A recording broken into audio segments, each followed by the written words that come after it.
for anyone who hasn't seen it. Is there anyone who hasn't seen it? Okay. All right. There'll be a test. Tomorrow. And then Thursday night, we're going to have talent night.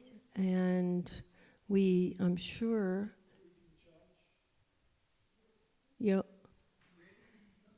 Joost, well, if you have any talent, you can see Joost. And if you don't have talent, you can see him anyway. Excuse me?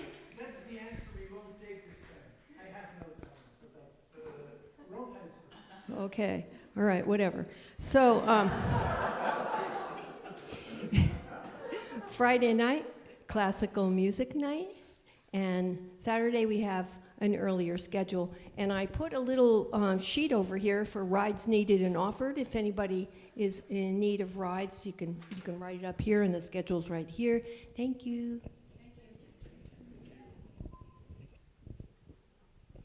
So if you have questions.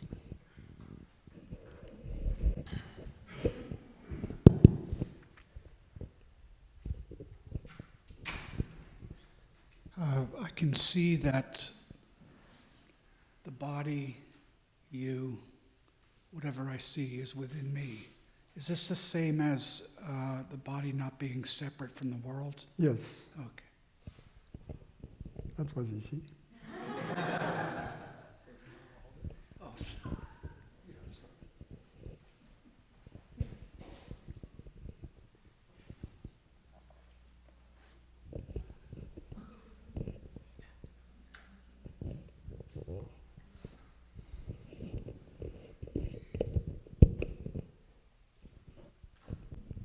I just wanted to see if you could clarify something from the yoga meditation about the interval between sense perceptions and bodily sensation, and then, do you know what I'm talking about? Yes, okay, yes. okay.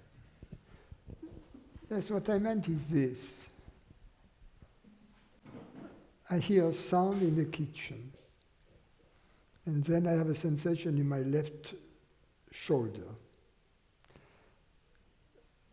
The space between these two, my interpretation is physical space, right? Mm-hmm. Like a distance of, 40 feet between my left shoulder and the origin of the sound in the kitchen. Whereas, if I have a sensation in the left shoulder and one in the right hip, the interpretation is what is between these two is my body. In other words, whatever is between two bodily sensations is my body. You're following me? Of course, we can analyze that, but what I'm trying to refer to is a kind of direct experience, and what I'm pointing at is that in one case, the space between two perceptions is interpreted as physical space, and in the other case, it is interpreted as my body. Whereas, in fact, in both cases, what is between these two is consciousness, experientially. In other words, what is between these two is the same thing. Not two different things, my body in one case and the space in the other case. You see? So, therefore, if I come to the conclusion that it is the same thing, I can say it is space, because it's true also, between my left shoulder and my right hip, there is space, right? But there is me also. So I am as well that which is between my left shoulder and my right hip as that which is between my left shoulder and the origin of the sound in the kitchen. You see? Or I say, in both cases, that's not my body, it's just space in between. In the first case, I, as my body, I'm everywhere. In the second case, there is only space. I am nowhere. You see? So that's the idea. But whereas the common interpretation is that I am here between these two, but I'm not between these two. Mm-hmm. Right? Yeah. Okay, that was what I was trying to convey. Oh yeah, I've never heard that before. Thank you. Yeah.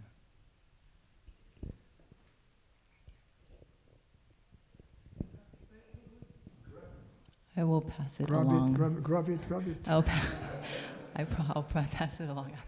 Your reputation has already... As a mic hogger. Cross the borders. Okay, so let me compose myself. I've been trying to reconcile these two different experiences and I'm getting kind of stuck. So yesterday I was just walking along a sidewalk and I was walking behind these two people, a mother and her child. And so I was looking at them and there was there was nothing different in my experience. It wasn't, and nothing was happening. But I had the sense that this body was kind of like an aperture through which these two other bodies were being perceived, these two characters.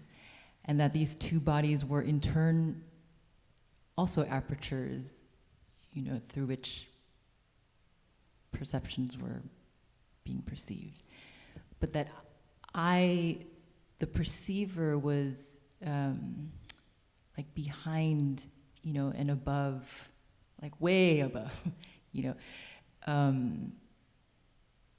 that was, that the perceiver was not, we've talked about this before many times, where this aperture was. It was kind of like this feeling where, when you're taking a picture through a camera, not like your phone, but like the one that Shoaib has, and when you're taking a picture, it's kind of attached to your face, so you can't see the camera, but when you put it down, you see, oh, I'm not attached. Anyway, so the sense of the perceiver being the space behind, in a sense,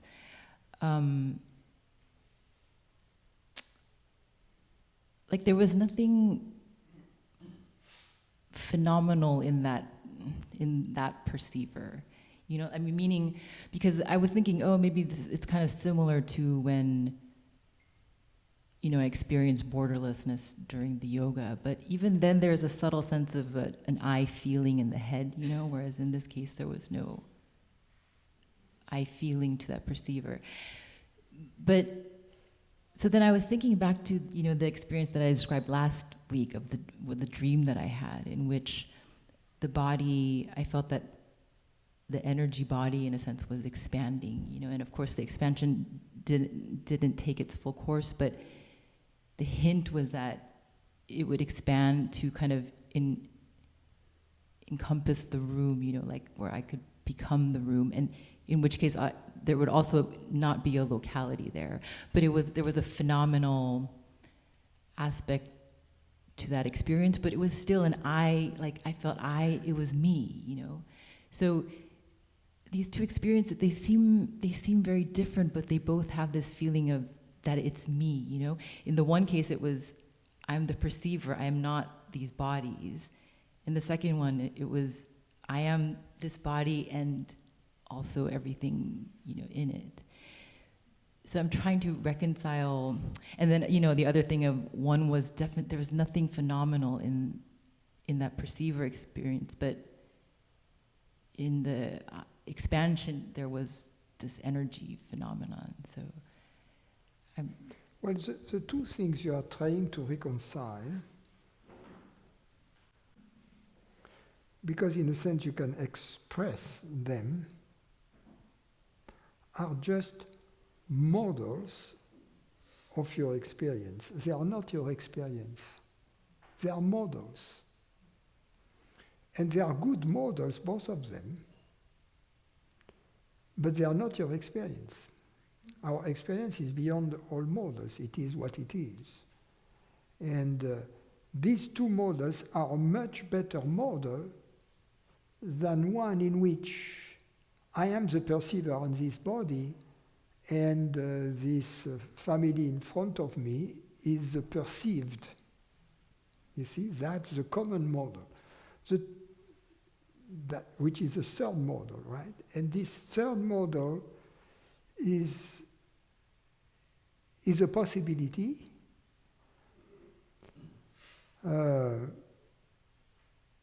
That has to be envisioned and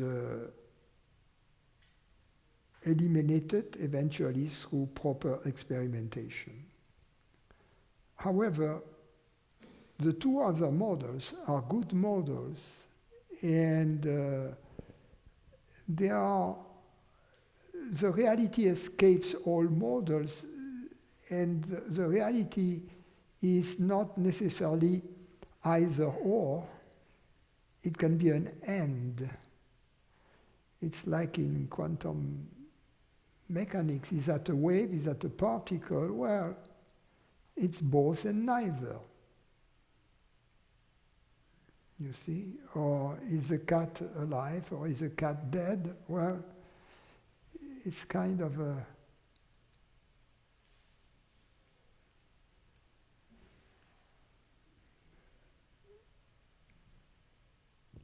mix of both. So, superposition of both.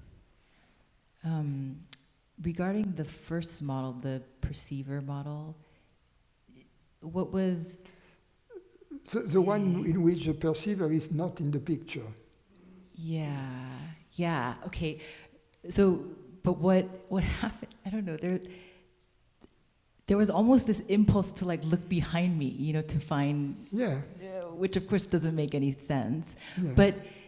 But there is this, because I remember about a year ago, or I don't know, maybe longer, I had brought to you a similar experience where the feeling in the head was being perceived. It's always this thing of being behind and above, and I somehow feel like it's related to, you know, what I was talking about last week about the behind the body feels like there's some dark, it just feels mysterious behind here, you know? So is that just, I don't know, is there something there that I'm not seeing? Yes, this notion that the perceiver is behind the eyes, right? It's kind of a childish version. Yeah, because my thought was initially, if I'm behind, I should be able to see this body too. But experientially, there is something to it in that sense that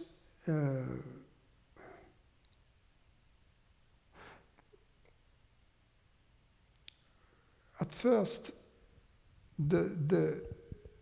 when we enter this path, the perceiver kind of leaves the landscape.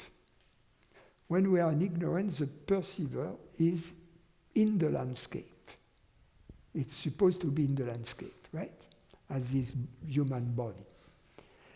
When we enter the path, the perceiver leaves the landscape, and it is in the beginning, let's say, if you want a model, like a point of zero dimension located somehow behind, which is, in the theory of perspective, you know, that's the position. Yeah? You have a point from which the perspective is seen.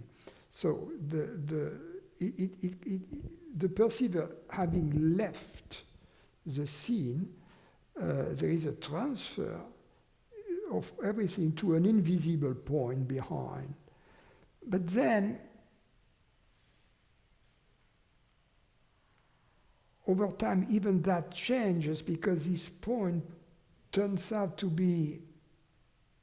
occupy, if you will, the whole space. and be from being nowhere present to being omnipresent, meaning present everywhere. Because everything is in it, you see. So the transition is from it being nowhere to everything being in it. So if everything is in it, it is everywhere, somehow. Not because it is everywhere because everything is in it. All the wheres are in it. It is not in the wheres, but all the wheres are in it. But as a result, yes, it can be assumed to be in all the wheres also. Yeah, that only came as an afterthought, like when I was realizing that there's... All these models are very good in that sense that they distract us from the ignorant model, from the separate model.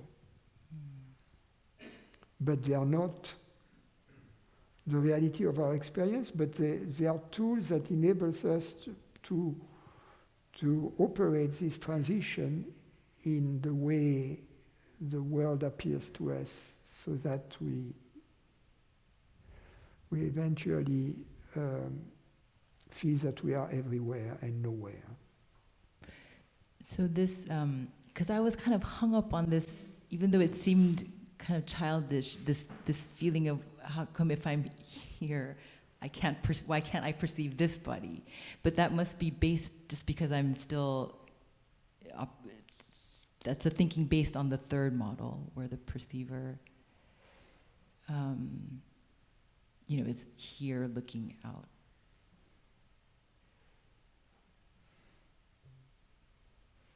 Yeah, the perceiver is nowhere but in and as the perceiver, which is kind of a different space.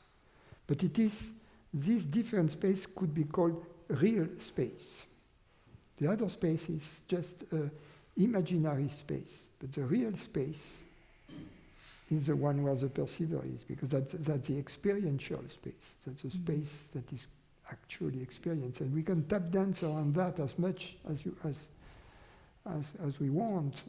It's not going to change the fact that consciousness is that through which everything we know is known, and that it is as a result as real, at least as real as everything it knows. That's very important to understand this kind of mathematical inequality that I could call it the fundamental inequality of reality. And it can be formulated by saying that consciousness is at least as real as everything it perceives. At least as real. I just have Meaning one. more real, or at the most as real, than everything it perceives. Whereas the implicit assumption, which is prevalent, is just the opposite. Is that the world is more real than the consciousness that perceives it. Because somehow consciousness has been put, due to a lack of discrimination and a lack of intelligence, in the same drawer as where thoughts are being put. And of course, thoughts have evanescent quality, in that sense that unlike tables and chairs, physical objects, they disappear and we don't know where they go.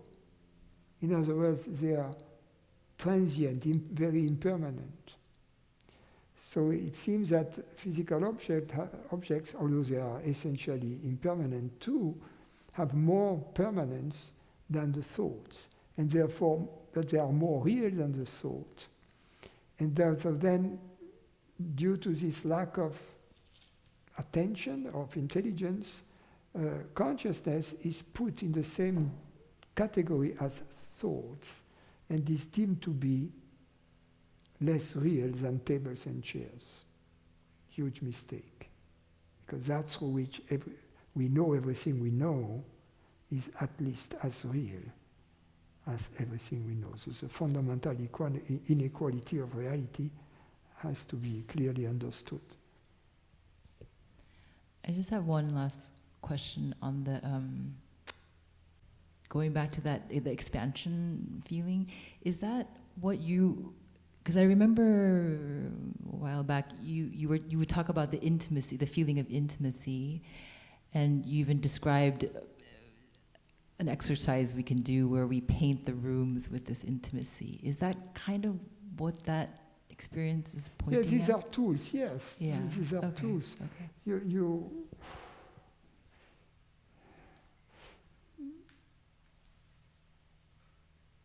I think the problem you are facing is that you're still trying to reach a phenomenal experience.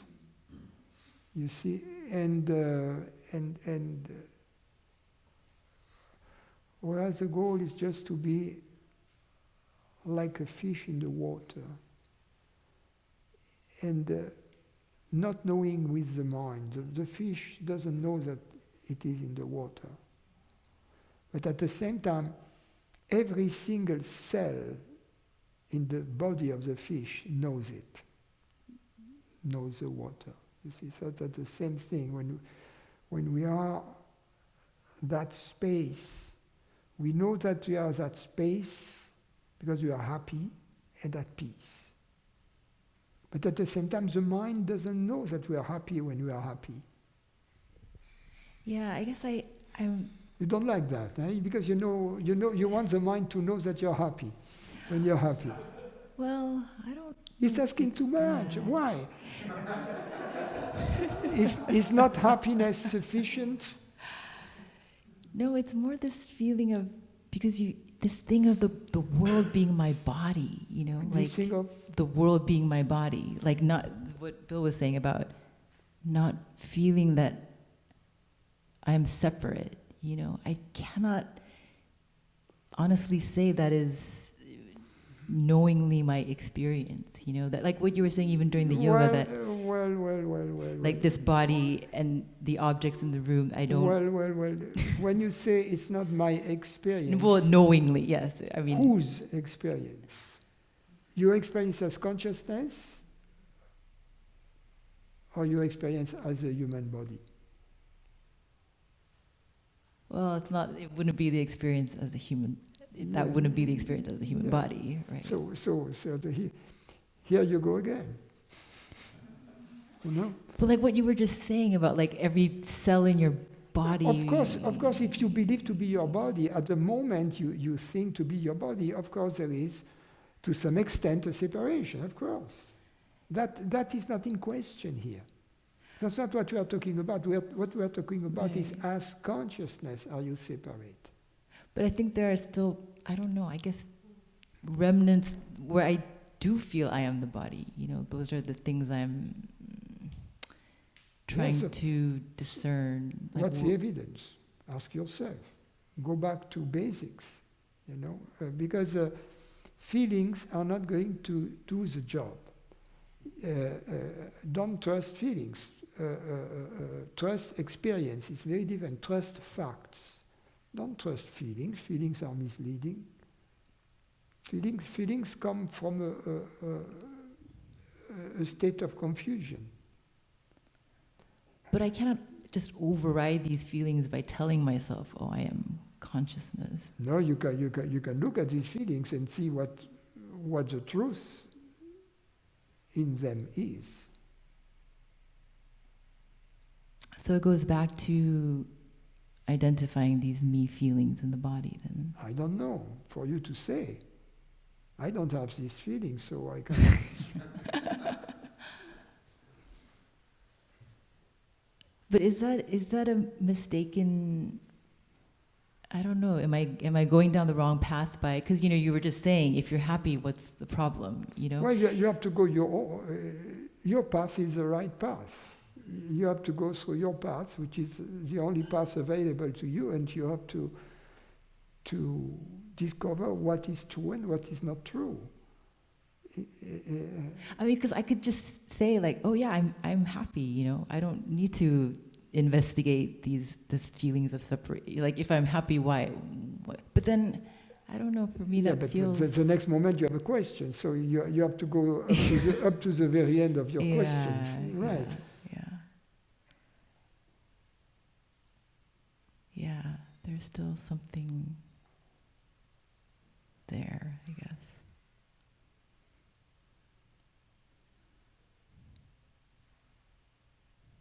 Remember what I said, feelings, they are basically bodily sensations.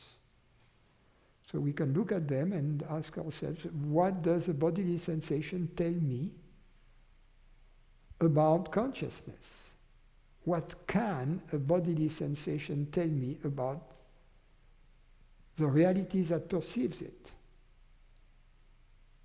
That's very simple. What can a bodily sensation? So, I'm just giving you hints for your homework. Number one, any feeling will boil down to bodily sensations, right? You have to look at your feelings and to see that that's what it is. There might be concepts and thoughts mixed with them, but you can subdivide them into these two categories. There is nothing in between. So, what is it? You know? And whether it's a thought or a bodily sensation, it cannot tell you anything about the consciousness that perceives them, unless you believe them. But there are no evidence. They bring no evidence to the table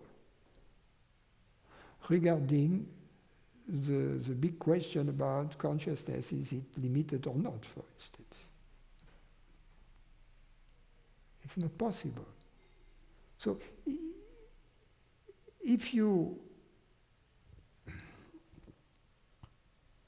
kind of ruminate this argument, you'll see that you cannot go really around it.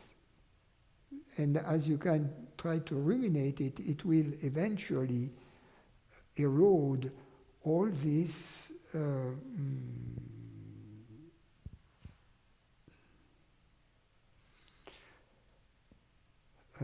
feelings that seem to give you the impression, I am here, I am these bodies, on the feeling level.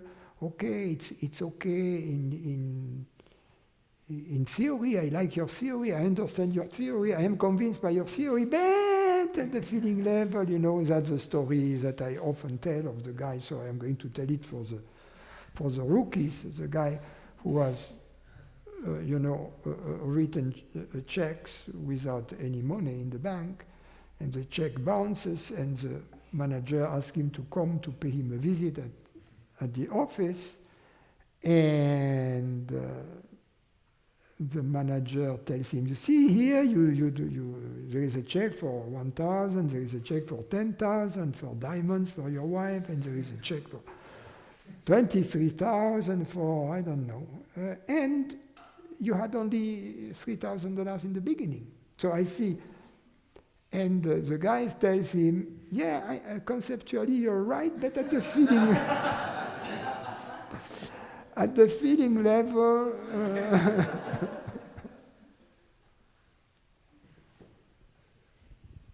Okay, I have one last question.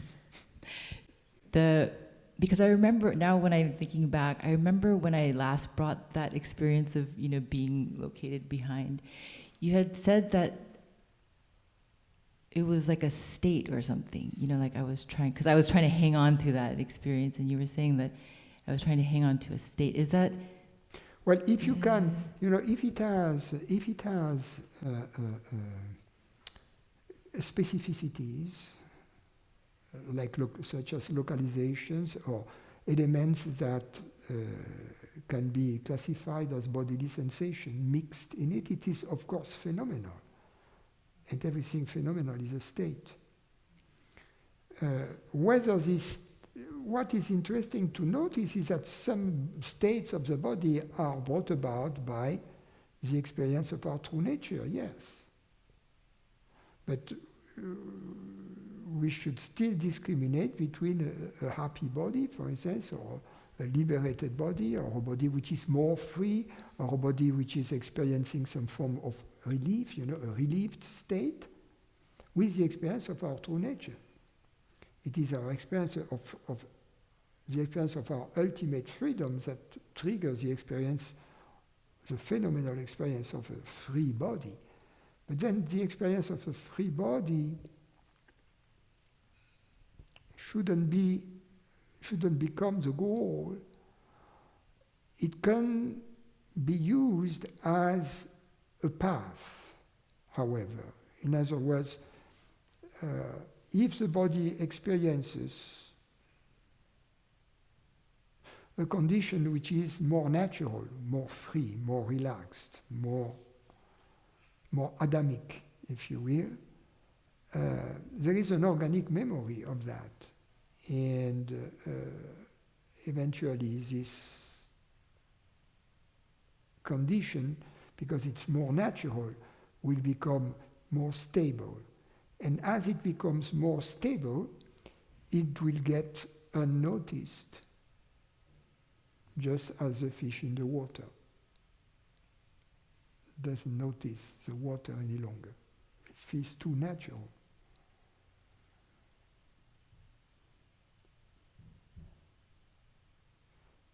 But when we are happy or at peace, we are too busy being happy and at peace that we have no time to think, oh, now I am happy or at peace. That's too much work to do. It's useless. And from time to time, it can come to you as a sense of gratitude, you see, gratitude. Wow, what an adventure, What a trip I have offered to myself. What an exotic and extraordinary and beautiful trip. But then you're too busy doing the trip. It's too much fun. Thank you very much. Can I ask? Okay. Francis, the desire can go pretty much every object, not every perhaps, but I didn't understand one word, so say that again. Yeah, my desire can go like almost any object, depends on the context. In this context, retreat, I have not much desire. I'm pretty defocused, pretty good. But except for, and I think about truth naturally, happily, and then naturally question arise in me. But in this context, my biggest, most desirable activity is asking question to Francis, actually. Asking question to Francis is most desirable activity. But it disturbs my peace. The natural, natural thought. I'm happily thinking about my true nature, and then question arise. It's not urgent, or I don't really want to answer, but I don't need to answer. But I can ask a question, and that's good too. It's interesting. I can ask maybe, that's good too, but then I just choose the thought again, and I have to ask, and it's disturbing my peace. Yeah, but there is an easy way, just ask the question. But it never ends. But it's not end. Maybe I ask when, but I will keep this habit. Not necessarily. It has been kept so far. Yeah, but you have not asked too many questions.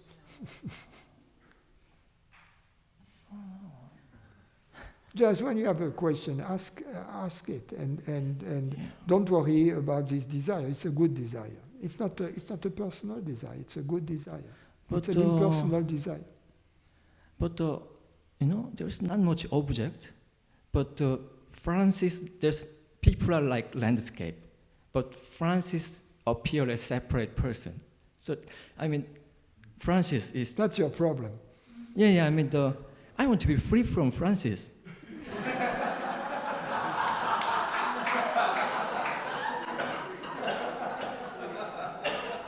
I mean, I could understand that if I was asking you to do things. But I'm not asking you to do anything.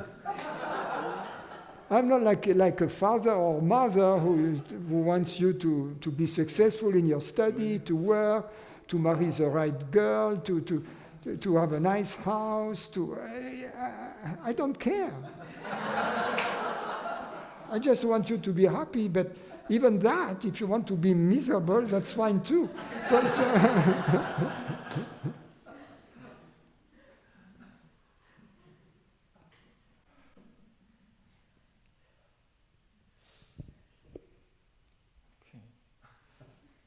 yeah, I get that idea. Yeah. yeah, especially also because I never want you to believe anything I say.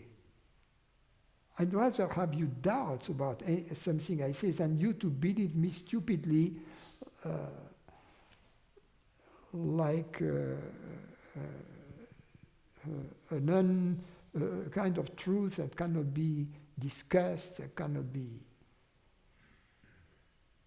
revisited, that cannot be challenged. On the contrary, I want you to be a free thinker, because I want you to rely on your own experience and not on the experience of others, including Francis.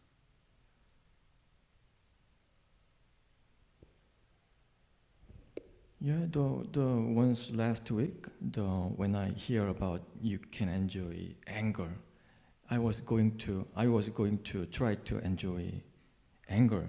When you heard about what? I mean surfing anger. Oh, let me try that. I was thinking that, but I mean that's not bad as well, because I can try and I will see, maybe I can learn. So. Yeah, but you are manipulating anger. What I was referring to is when you spontaneously get angry, not when you try to manipulate your feelings. There is something artificial to it.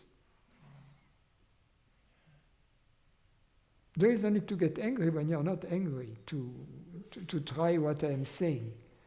But if the opportunity presents itself, that something tell you, you're so stupid, then you say, who do you think he is? And so, then it's interesting to serve your anger. But not by going into the past or trying to manufacture some anger to verify what I say. And also because when I have some complicated thought, it's difficult for me to make sense in English, and then so I give up. So maybe I have to email, send an email or write and read, and yeah, I can. Luckily, I can watch video, but that's good. But okay, yeah, thank you. Anyway, if you have a question, don't hesitate to ask. And don't believe that I want you to behave that way or this way, or that I have any project. Feel completely free from Francis, or that you have to believe anything I say.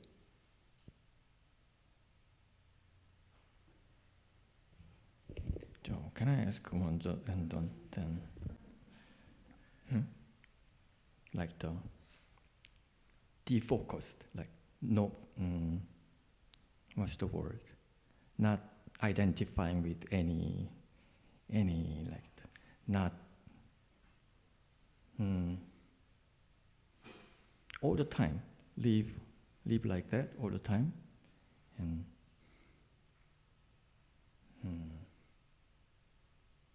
For instance, I have a job.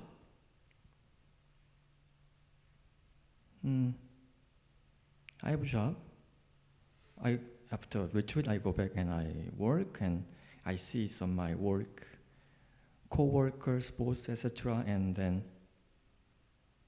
I don't act to speak as naturally as I do here when I there's some certain way, certain expectation I have to greet, ask, I don't know, it's more than, hi, how are you? How was your week? How it's more mandatory thing I have to do. It's nothing to do with the work, but because I do it because what others, they will, I don't want to be judged by, especially in work. But I put truth on the priority. So yeah, I just be myself, and I go because I've been vacation for 6 weeks. So they will think, oh, he's changed, he's different now. So it's maybe, yeah, it's easy to try that. So I can go back to work. I keep same attitude as now here, free and open, defocused. There's no, I don't have to worry about my boss or coworker or customer thinking. Yeah, if I lose job, no big deal. So See your boss, your co-workers, your customers as being the same consciousness as you. And you will see that it will make everything much easier.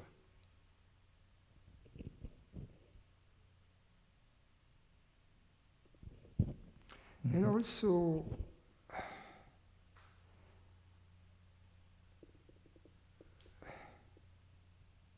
because they are the same thing, the same consciousness as you are not afraid of yourself. So you shouldn't be afraid of them. And you shouldn't be afraid of the events.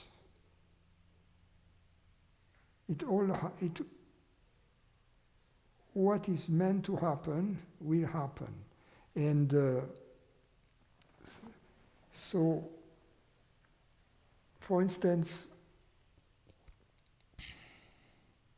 it will give you, as you deal with a potential customer, it will give you this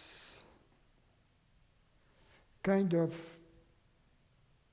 distance and indifference to the outcome of the deal, which will make the deal very desirable for the customer, if the deal is good. So you have first to be convinced that the deal is good for both parties, for the seller, for three parties in your case, the seller, the buyer, and you. I mean, if the deal it gets closed, it's good for you, right? But you have also to be convinced that the deal is good, is a reasonable deal for both parties involved. And what I mean by a good deal, that doesn't mean that the price is right, because the price is only one aspect of the equation. The seller may badly want the money, and you may convince the seller to lower the price so that he gets his money very quickly. And the buyer also may have other interest in purchasing the goods, so that you may convince the buyer that it is a good deal for him to pay a price higher than the market value, provided you are convinced that that is true. You see, so you have to find the truth and not try to, because then if you are truthful, that will be very impressive to the buyer and the seller. And also,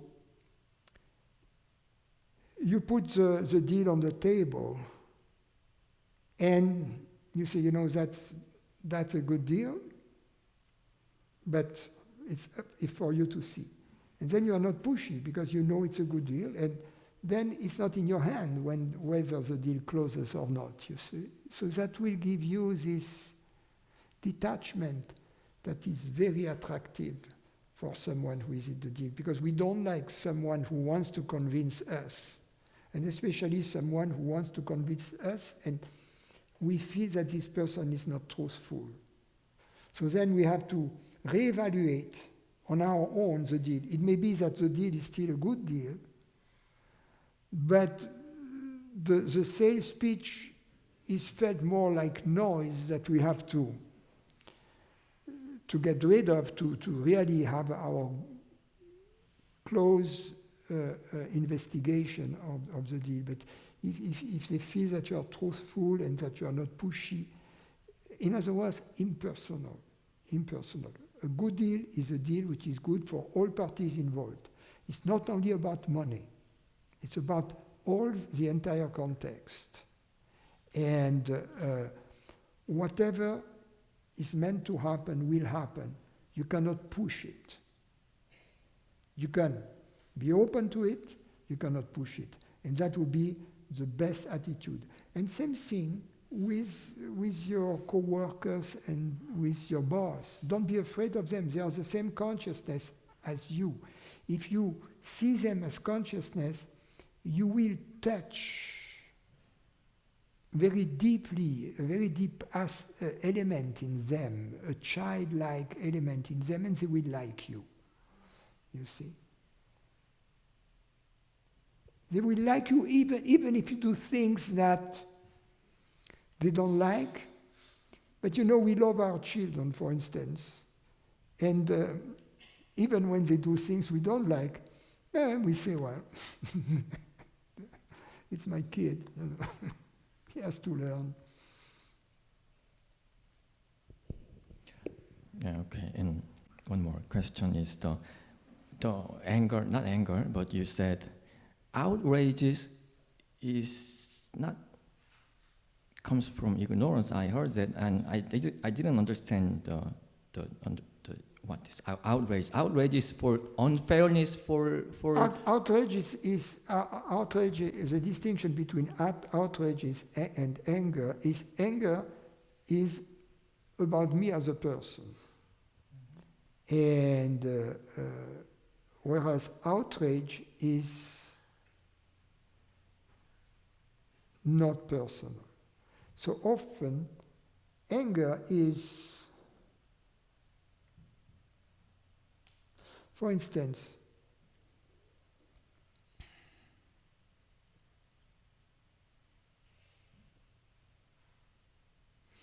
if I have a belief system, if I am of some religious or political persuasion, you know, and if someone comes and, in other words, if I have beliefs, and if someone comes and challenges my belief, I get angry at them.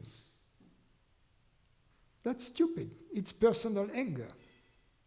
I shouldn't be outraged if people challenge my belief, because if they challenge my belief, even if my belief happens to be true, it's their problem, it's not mine. You see? So that's an example of anger.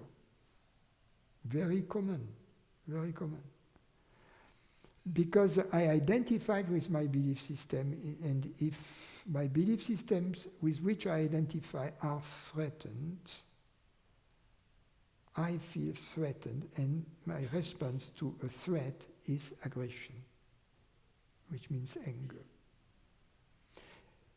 If someone tells me there is no gravity, I don't get angry at them, because it's a fact for me. If someone tells me, you know, non-duality is bullshit, I don't get angry at them. I say, that's their problem, not mine, you see. So So outrage is something different. Outrage is something that you see a man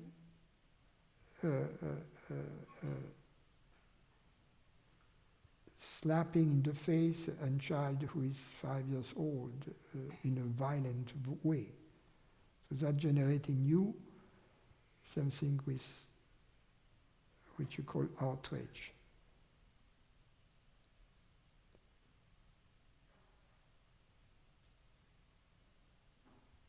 There is nothing personal. You don't know the child, you don't know this adult person, you don't know them. You happen to be in an airport and you are the witness of the scene. You see, so there is nothing personal to it.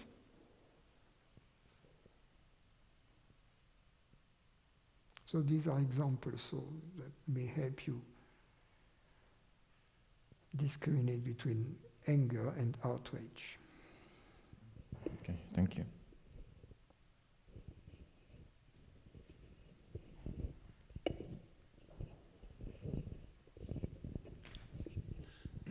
This is something that just comes up for me in meditation from time to time. It seems I've dismissed it. I think it's not a thing, but it came up again today. Sometimes I get very relaxed in meditation, kind of in the sleep area a little bit, and it's a little Star Trek. Welcome to the club. I've seen you, yeah. I can't fall asleep. As I get older, it happens better. more and more often. Oh, it looks great, but I can't. But I am at peace. I know. It looks What's the problem? It looks good to me, but I don't. Anyway, but I get to a place and it's like a Star Trek portal opens, like a dream world, and it's literally like a kind of a circular doorway into some other reality, and I always go, whoa, I'm not going there. That's my reaction all the time. I mean, it's very vivid looking, and it seems like, well, I'm here meditating. I'm not supposed to go through the portal. I might, I don't know what'll happen. Yeah, go through it. I was afraid you would say that. I'm trying to be a good meditator. It seems like I'm going to be leaving the building here. But it is scary. There's a fear. That's why I'm bringing it up. Go through it.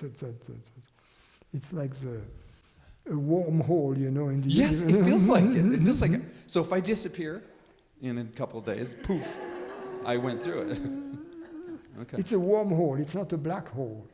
Okay, so different wormhole. You emerge in a Star Trek in place. a different place in space-time. That's what I'm afraid of. It actually kind of looks like that. Okay. Anyway, so.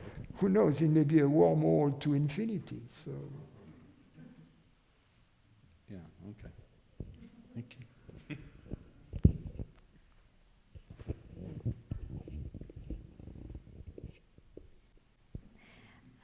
I try to see the categories clearly that you pointed out before. The what? Categories. Yes. Of bodily, thoughts, bodily sensations, and sense perceptions. Mm-hmm. But I couldn't quite distinguish bodily sensations from sense perceptions, because it is a sense perception. Yes, that's fine. If you don't make this distinction, that's okay with me. Do you grant it its own category because bodily sensations are so dominant that we buy into it?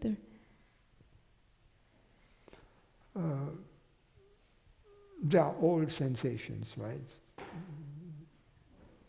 So then we would have two categories, sensations and thoughts.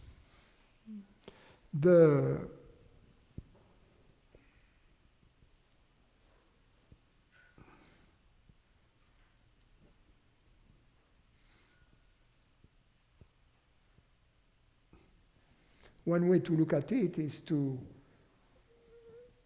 see the body as a machine, and this machine has sensors, like cameras, microphones, and some sensors monitor what is outside, right? That would be the external sensations.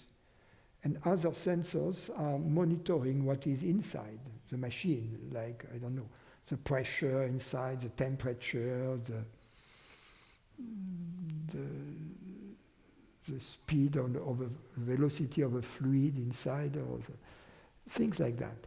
And all of that goes to a computer. So from the vantage point of the computer, all of those are sensors. I'm not sure I'm using a very female analogy. Did I say something politically incorrect? I think I did. I think I just did. Anyway. Right, eh? She likes it. She's politically incorrect. I like it. So I don't care whether in the computer, for instance, in the program, there are two separate databases, for instance, to store this data in, or whether there is only one database. Basically, that's your question, right? So who cares? Yes, I agree. It doesn't matter.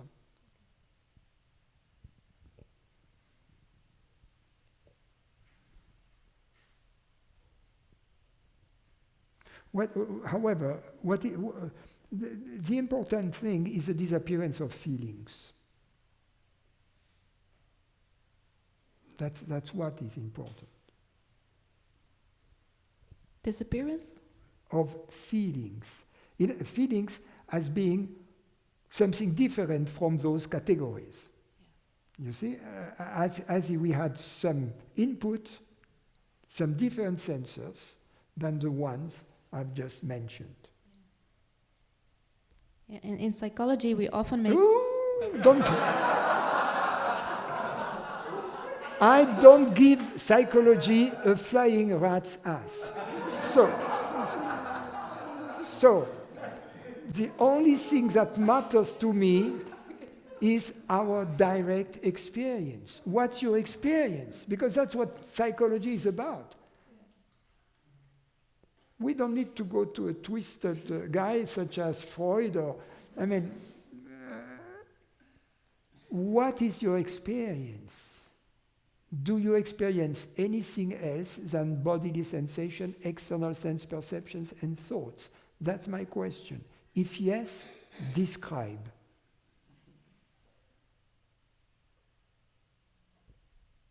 Still, so far, I have been able to understand what they mean with emotions. So I must have been able to identify. Take anger. Yeah. How does it manifest? Describe. Describe the symptoms. Describe what you call anger. Yeah, I can only describe it in sensory information. Like warm, hot, contraction, feeling. Yeah? No, feeling, describe what you mean by feeling. Because hot is a bodily sensation, contraction is a bodily sensation. That I understand. But when you use the word feeling, I cease to understand. So you have to describe to me what you mean by feeling.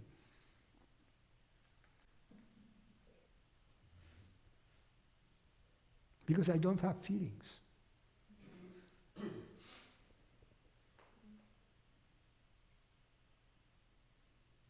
I can have anger, I can have happiness, joy, impatience, whatever. I understand that. But these are not feelings. These are bodily sensations. As I experience them. Impatience, for instance, is a set of bodily sensations. Tensions somewhere, I can localize the tensions.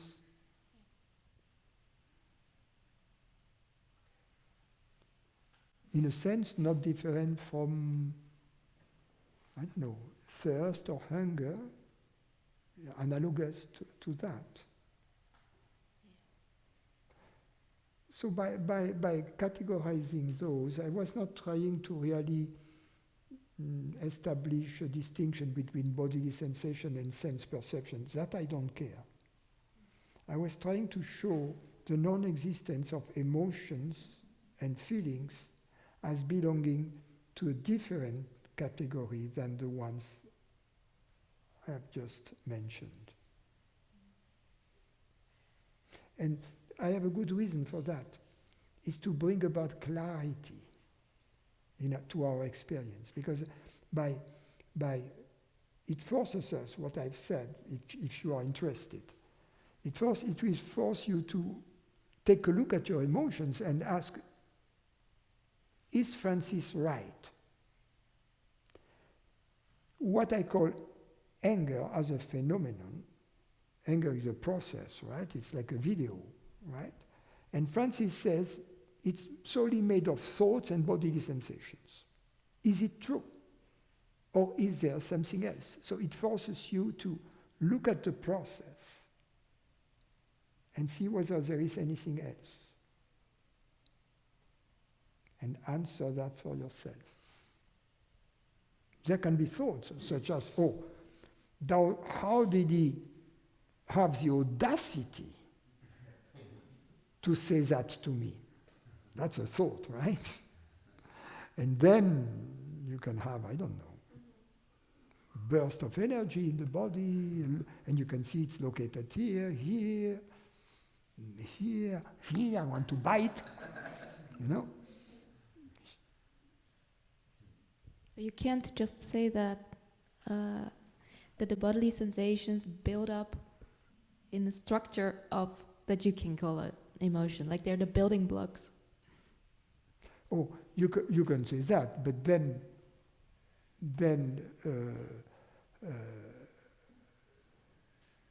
emotions are not fundamental. What I mean, and especially feelings, there is not a new category of perceptions, that's all. I can agree to that, I think, but I will look at it the coming days. You don't agree with that? I can agree with that. Yeah.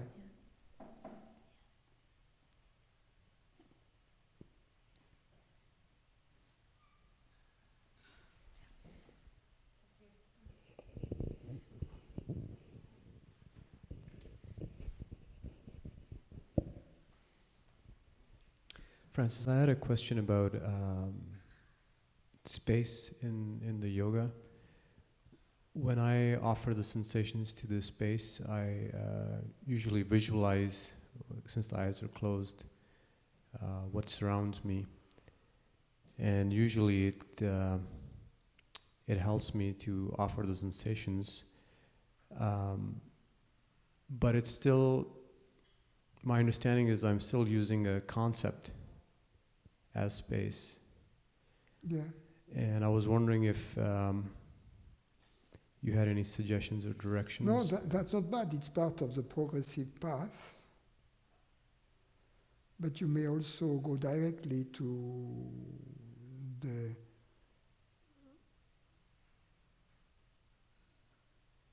borderlessness of your experience, for instance. Or the absence of distinction between the space within the body and the space without. Or go directly to the space in which the bodily sensations and the sense perception concomitantly appear.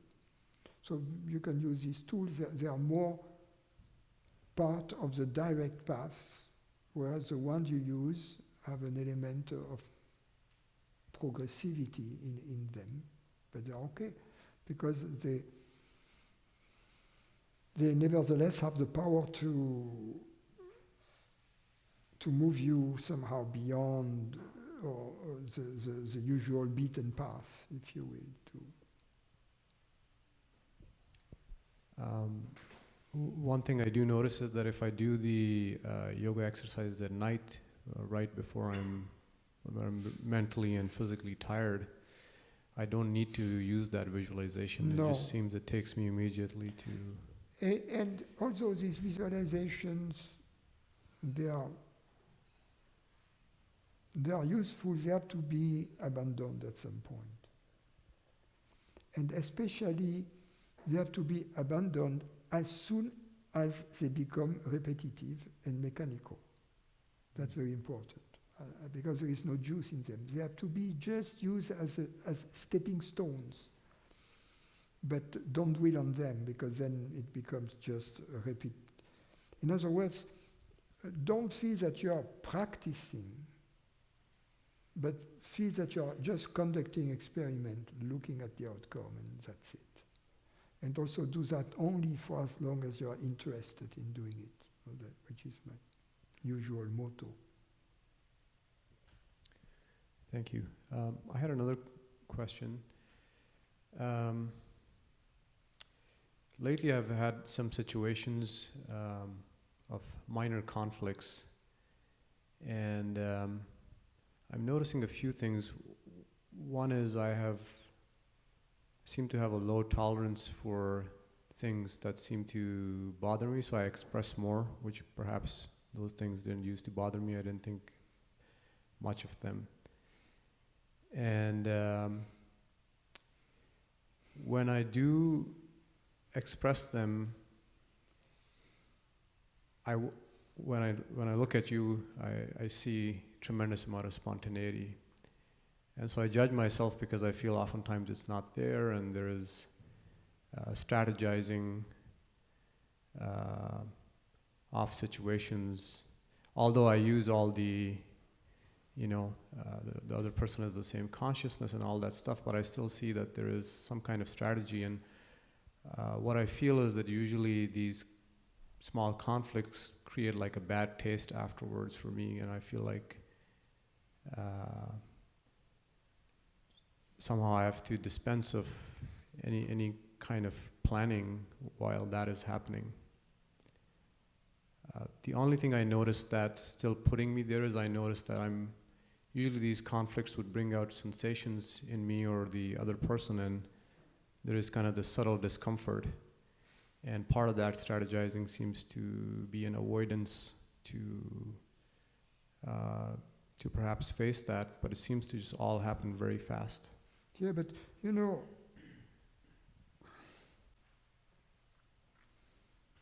be a good sport.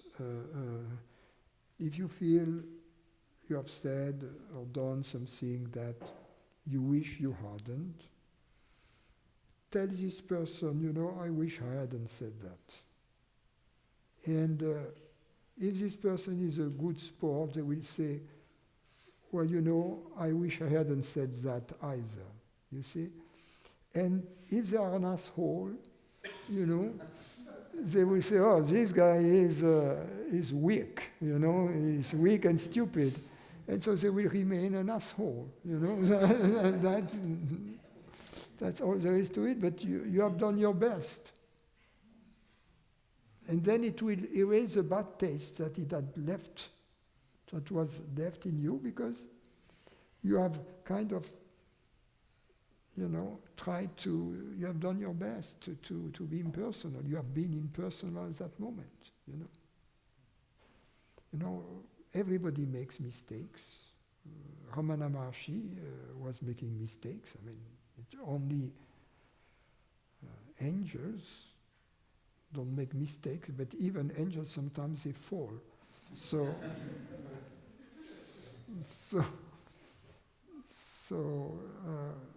don't worry about mistakes you have made. Just you apologize. You say, I wish I hadn't done that. I hadn't said that. It's being a good sport. That's people will like you, and assholes they won't like you, but who cares? You see what I mean? Thank you. Francis, your previous comments about this reality, this perspective being a model, for some reason I find very helpful. The sense perceptions, thoughts, bodily sensations, and so forth. Because one could say, in the end, there's just there's just one, right? And that's very helpful, because even space, to me, space implies phenomenal. And borderless kind of implies space. So just reminding the model is helpful, because it's, you only can take the word so far, and just being reminded of that is extremely, extremely helpful.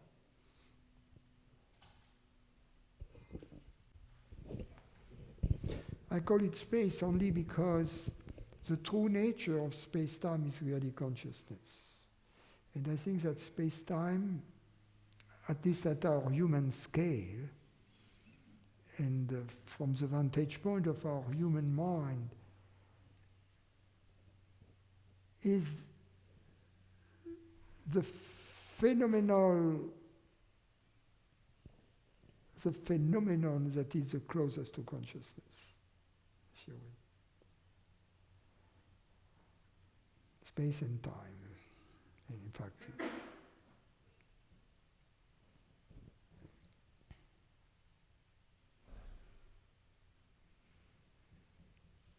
but space and time are made of consciousness, and consciousness is not made of space and time.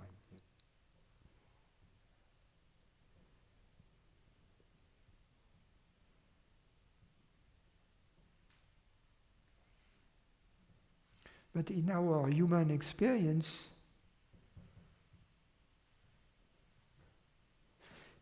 if we try to find an object which has the minimum number of qualities, if you will, of phenomenal qualities, it would be space and time.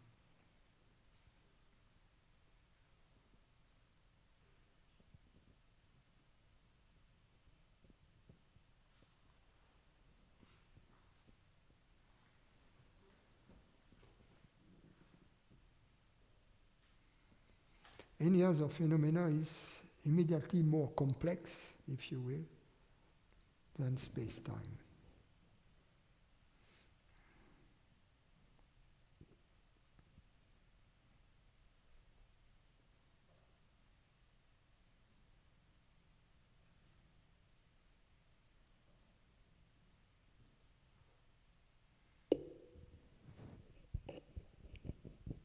Hi, Francis. I was wondering if there is any relationship between the exhaustion of the mind and the insight or understanding. Oftentimes my mind is possessed by certain questions, like, what is the mind? And I have many thoughts on the matter, and I try to find articulate thoughts to answer the question, but eventually I get exhausted after a long time, and I don't feel that I've really nailed it, that I've understood. And then I'll leave the table, whatever, I'll go try to cook something, and then, aha, I feel that I understand. And this has happened oftentimes, that I've begun to wonder, maybe it's necessary for me to exhaust all the mental options that I can have. Yeah, it's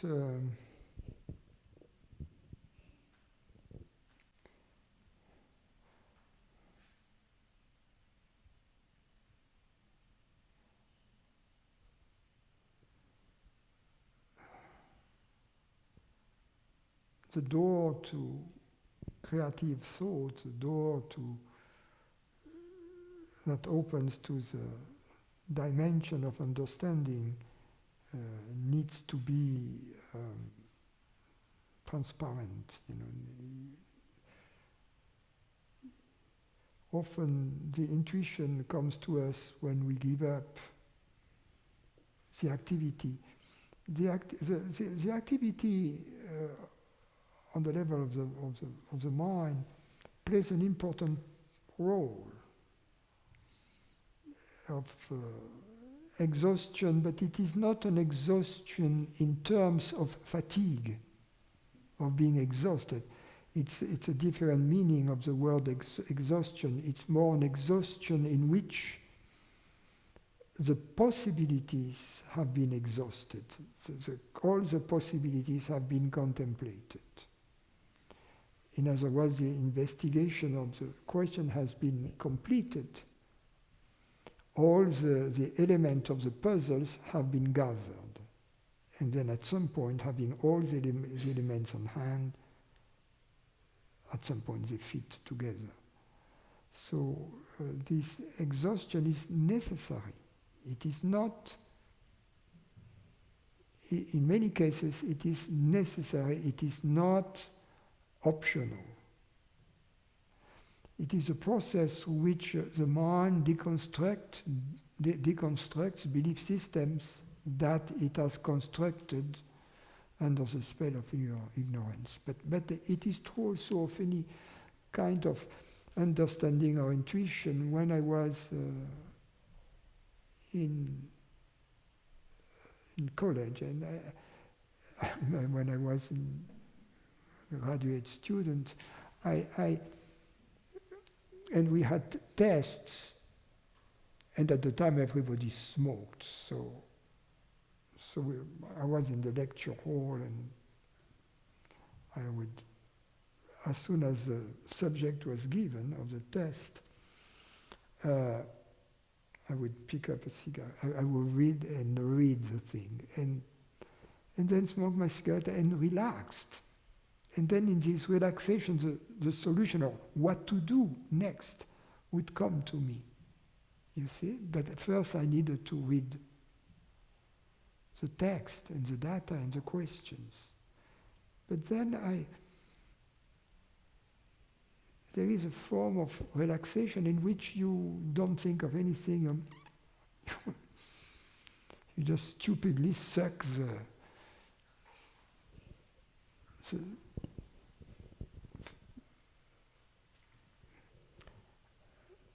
FG cigarette, and then, so in this relaxation, so that's a very common, the mind has to be empty so that it is open to the unknown, to the creativity.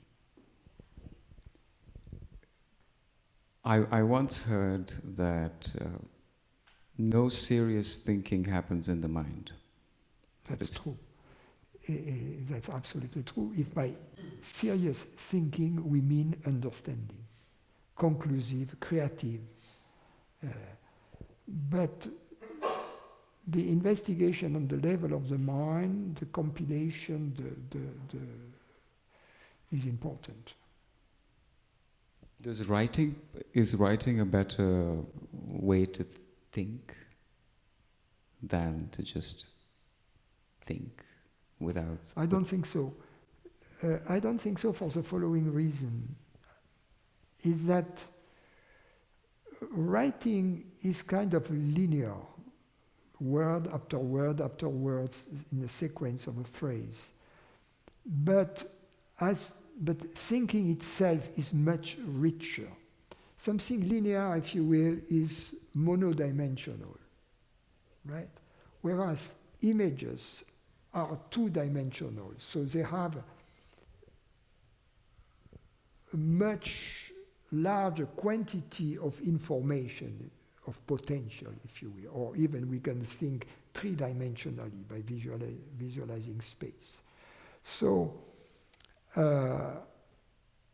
it's like, in computing a few years ago, they had vectorial computing, so they would, I don't know now how the Cray computers process, but in the old days when you wanted to have a powerful calculations, you would do parallel computing. That's the same idea. You have a larger number of dimensions to your.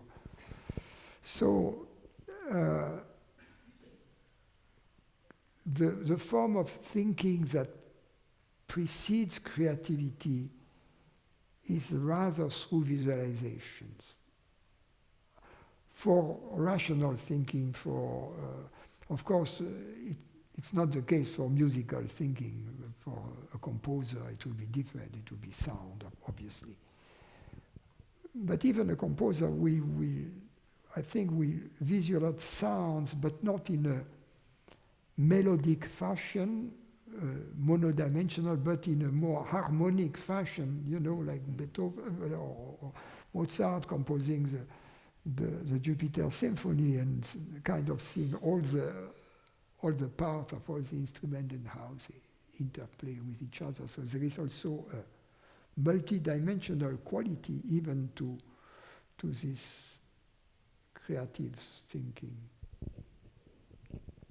But I find that when I'm just thinking about a certain problem, that I might have certain assumptions or certain meanings of words that I've not really explored.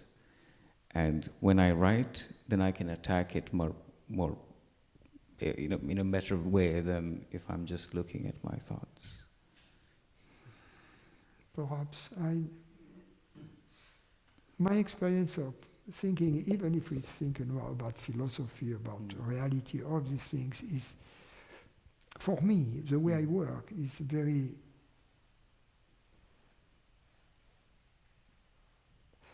spatial. Spatial. I never know the distinction. In space. Space-like.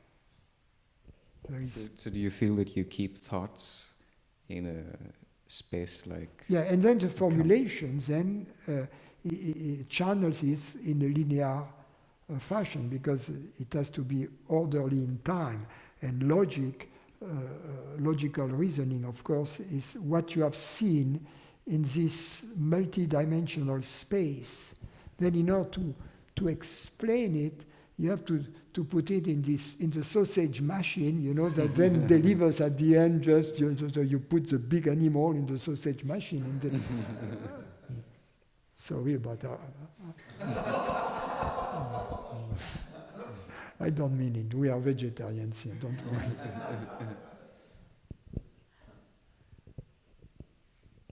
Another question that I had was what the relationship is between understanding and love. And love. And love. Is the desire to understand the same as... Yes. Desire to understand could be a synonym to love of truth.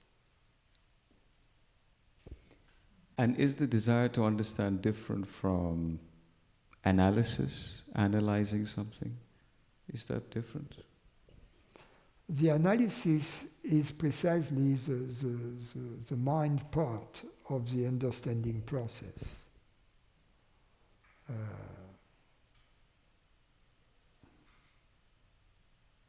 The synthesis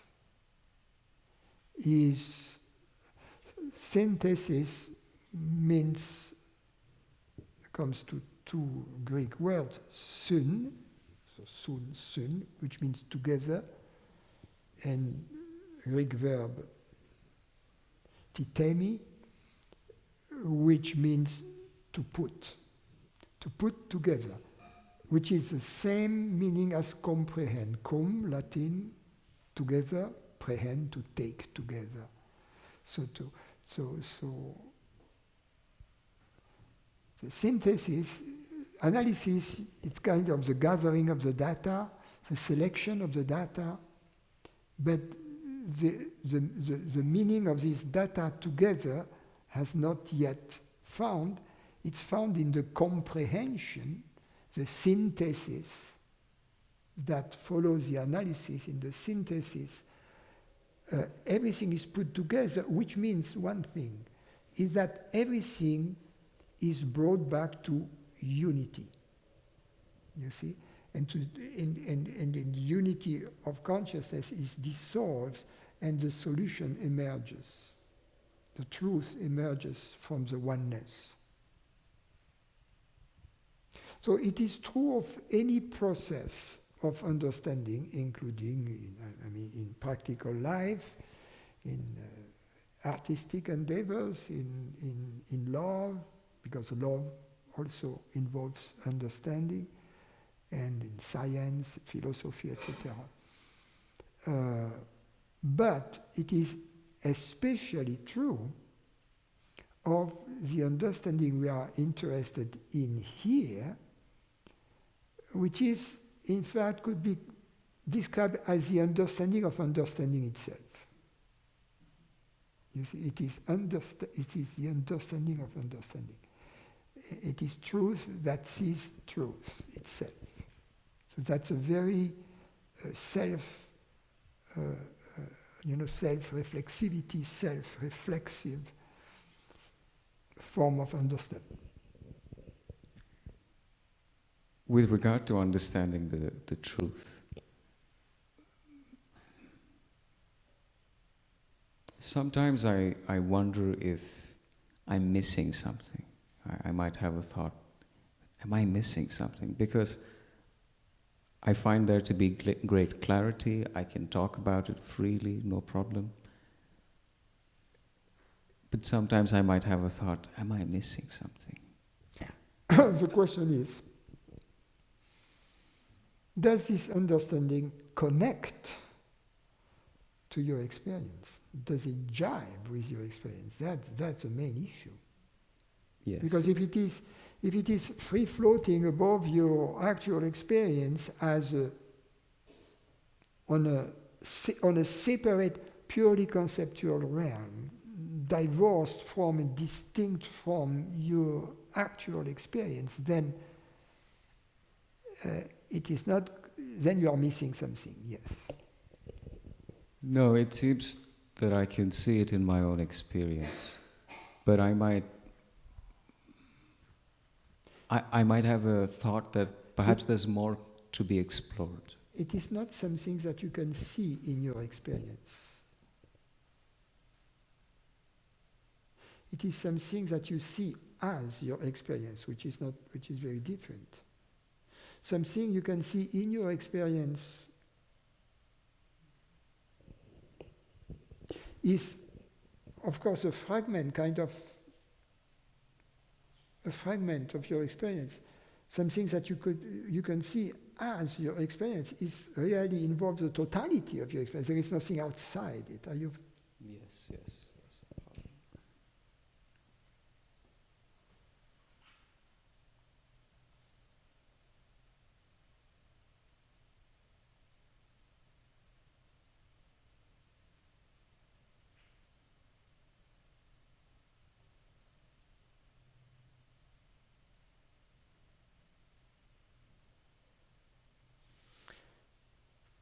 Let me tell you something.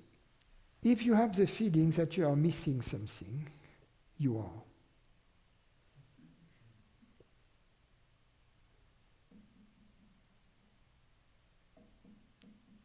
Because the only way to stop the investigation is when the sense of lack has disappeared. So as long as there is a sense of lack somewhere, we have to keep the investigation alive.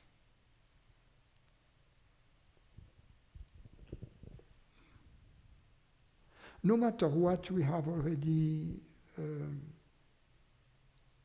glimpsed at. I'm not diminishing in any way the value of what you have understood. But as long as there is, on any level, a sense of lack, we have to keep moving forward on this journey.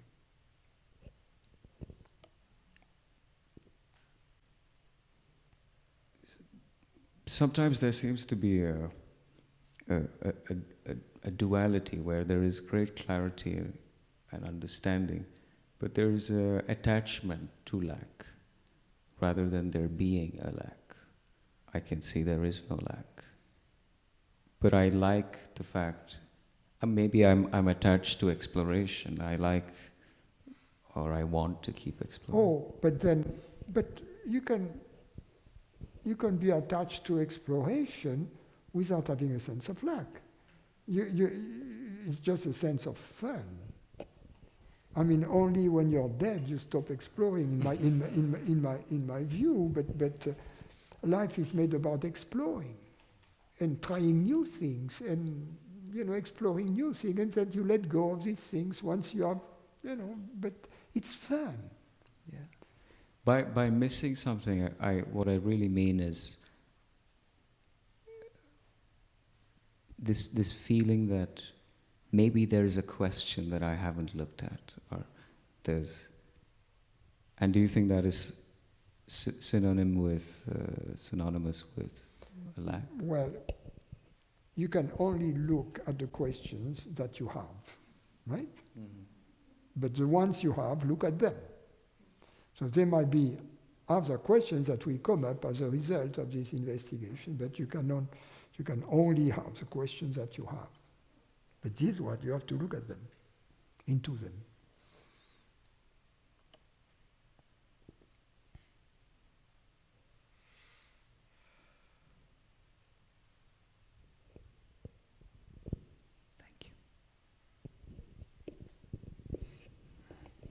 Related to this line of questioning, I've heard you say that the mind can never be fully convinced. Yes. Could you say a bit about that and how it relates to answering your questions, answering all of your questions? Because it seems like a trap, like the mind can use its own doubt to create some sort of trap. I don't know if that's true or not, but.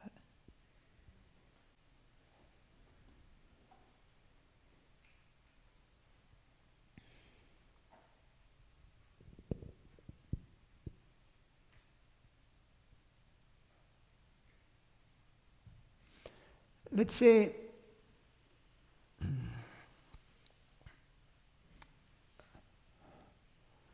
for instance, someone has extraordinary mystical experiences and sees Jesus with the angels and the trumpets, and the full enchilada. Right? And nothing is missing, right? So now, in the moment itself, this experience is extremely convincing. And there are no doubts, of course. But then the entire scene disappears, the guy goes to sleep, the next morning he wakes up. And then, although there is a strong impression left by the experience of the previous day, the question that comes is, was I hallucinating? So there is an element of doubt. Why? Because the mind works from memory, and memory is always phenomenal. The doubt we are talking about here is a doubt about the universality of consciousness. That's the doubt I talk about. And consciousness is essentially non-phenomenal. Therefore, because the memories that are left are only the memories of the phenomena that were the accompaniment of the revelation, the angels, the sound of the trumpet, of the flute, etc.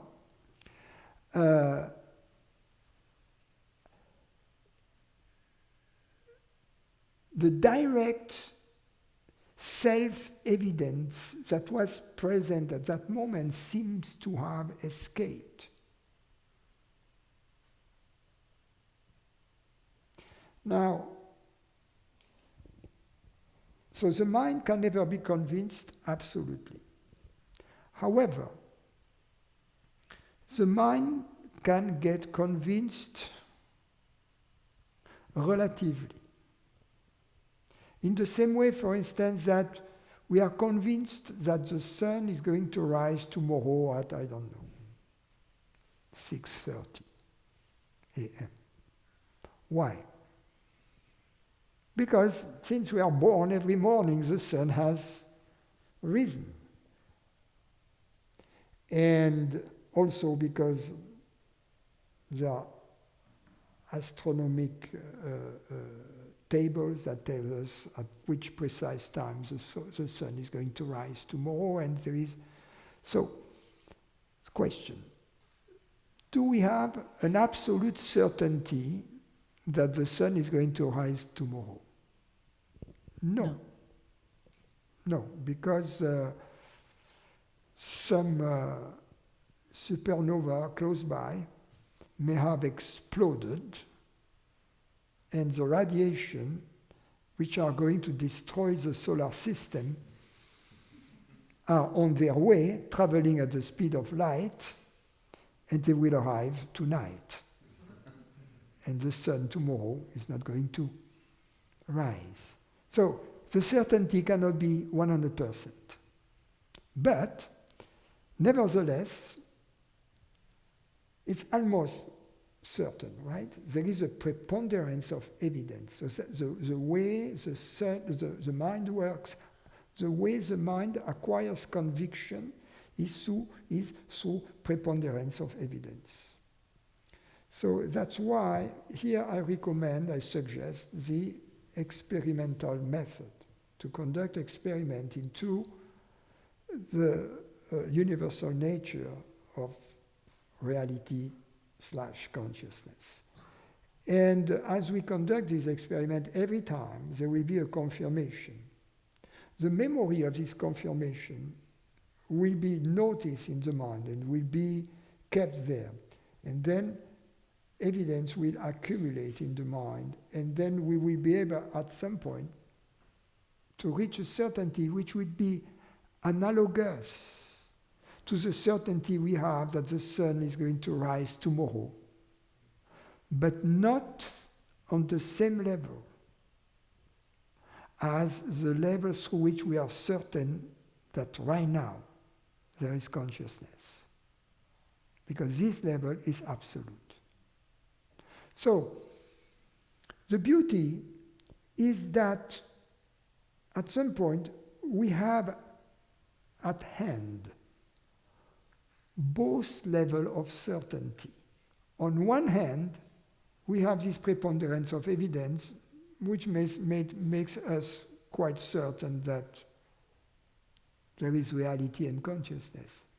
But were we, in case we would have any doubts, we have the direct evidence at hand, so to speak. So that's the way it works in this process, and that's why I said the mind can never be absolutely convinced, but through preponderance of evidence accumulated through the experimental process, then there will be a satisfactory evidence and an absence of worries as a result. Thank you so much.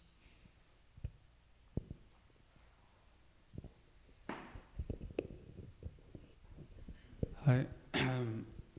The silent transmission of peace. Do you have an explanation of how that works? No, that's that's an easy answer. Okay, second question about that, and there seems to be a close distance that's necessary, spatial distance, at least for me now.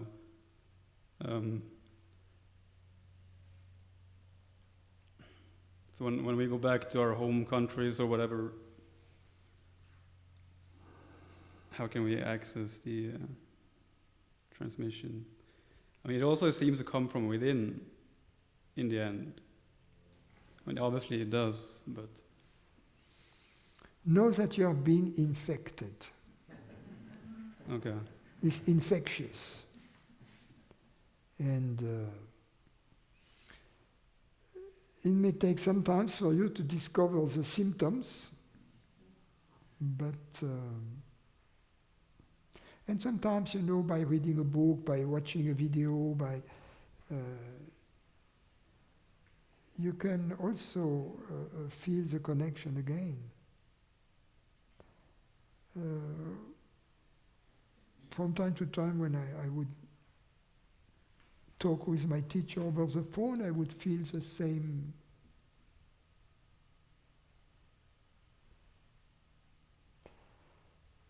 type of experience, although he was not physically present, but I was hearing his voice.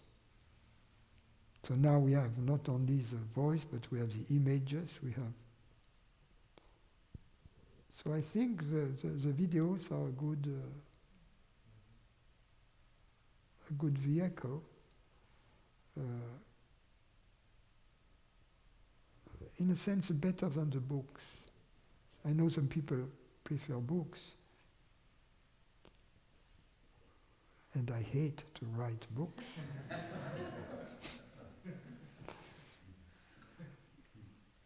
Videos are easy, and also I see all kinds of crazy things. So that